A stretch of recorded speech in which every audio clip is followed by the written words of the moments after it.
malakasang Taiwanese food na talaga namang pinipilahan at pinagkakaguluhan dito lang yan sa San Fernando, Pampanga. Nananuta pa! Tara!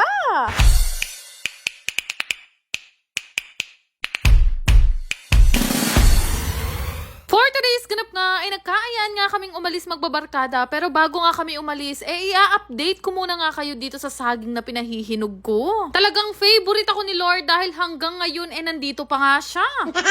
Sabi ko nga kay Bebo, kapag ka nakakita na ako ng kulay dilaw sa balat niya, papapitas ko na yan at sibigasan ko na nga lang papahinugin. Diyos ko, baka maunahan pa ako nakshoot ha. As always naman, tuwing may lakad nga kami, dito na nga lang ako sa sasakyan nag-get ready with me. Mga bandang alas 5 na rin kasi ito ng hapon at gagabihin nga kami kung magtatagal pa ako sa pag-aayos ko sa bahay. At sakto naman, nagabi na nga kami nakapunta dito sa San Fernando, Pampanga at hindi na masyadong halata na palingang eyeliner ko.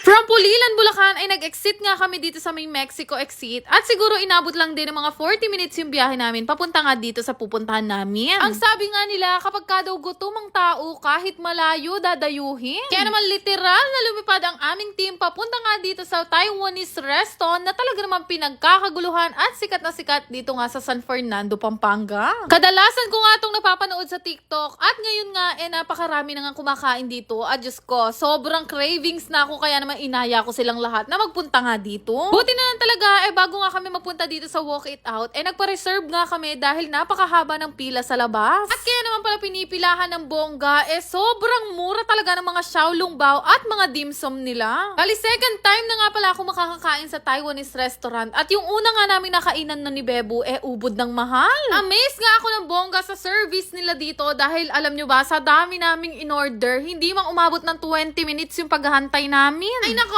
parang gusto ko tuloy i-mention yung kinainan namin kahapon. Nakshot ha?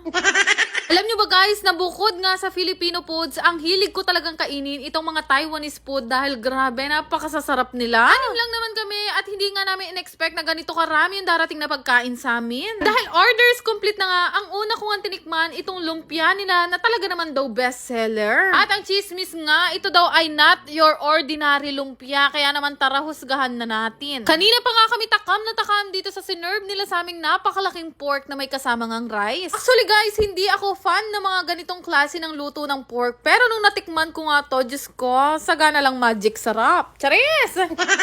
Wala na to guys, parang hindi na talaga namin masusuot yung mga pinagbibili naming pang gym ni Bebo. Pambihira, araw-araw kami nagpaplano ng day 1 ng pag-gym namin ni Bebo, pero araw-araw kaming may restaurant na pinupuntahan. Kaya baka bukas ipa-pre-love ko na lang yung mga damit na pinagbibili namin. Naksyota. In fairness, totoo nga ang chismis na hiwalay. Totoo nga ang chismis na masarap nga ang lumpia nila dito.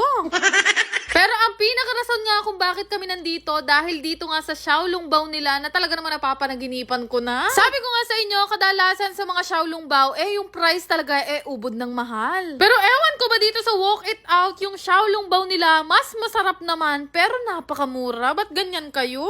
Charis!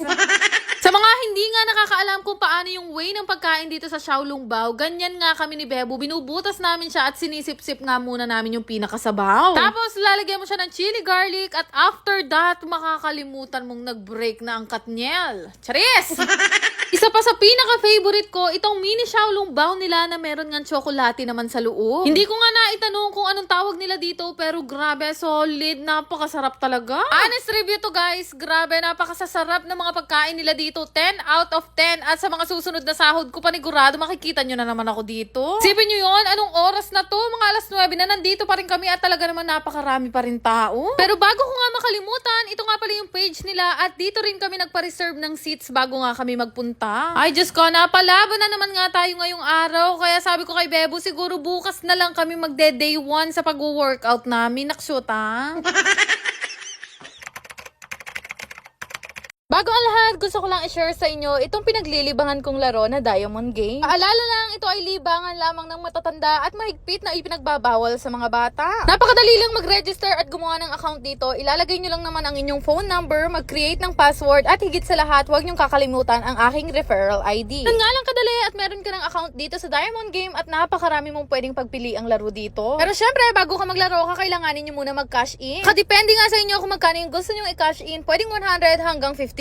After after nyo mag-cash in, ay pwede na kayo mamili ng laro na gusto nyo laruin. Meron nga bagong laro dito na sinubukan ko nga laruin. Ito nga yung Super Ace. Ay grabe, nung una nga hindi ko pa talaga masyadong magets, pero pipindot-pindot ka lang pala dito, pwede ka na nga manalo ng sobrang laki. Pero hindi lang yan, meron pa nga akong isang larong natuklasan. Ito naman yung Fortune Gems na unang beses ko palang nilaro, talaga naman napakalaki ng na-cash out ko. Nagulat nga ako, grabe, kasi pwede ka palang manalo ng ganito kabilis sa laro na to. Kaya naman nung malaki-laki na yung napanalunan ko, naisipan ko na rin i-cash out. Dali lang din naman mag-cash out dito, pindutin nyo lang yung withdraw na makikita nyo sa baba. Kaya kung gusto nyo rin subukan, ilalagay ko na lang yung link sa comment section. Yan lang naman! Salamat!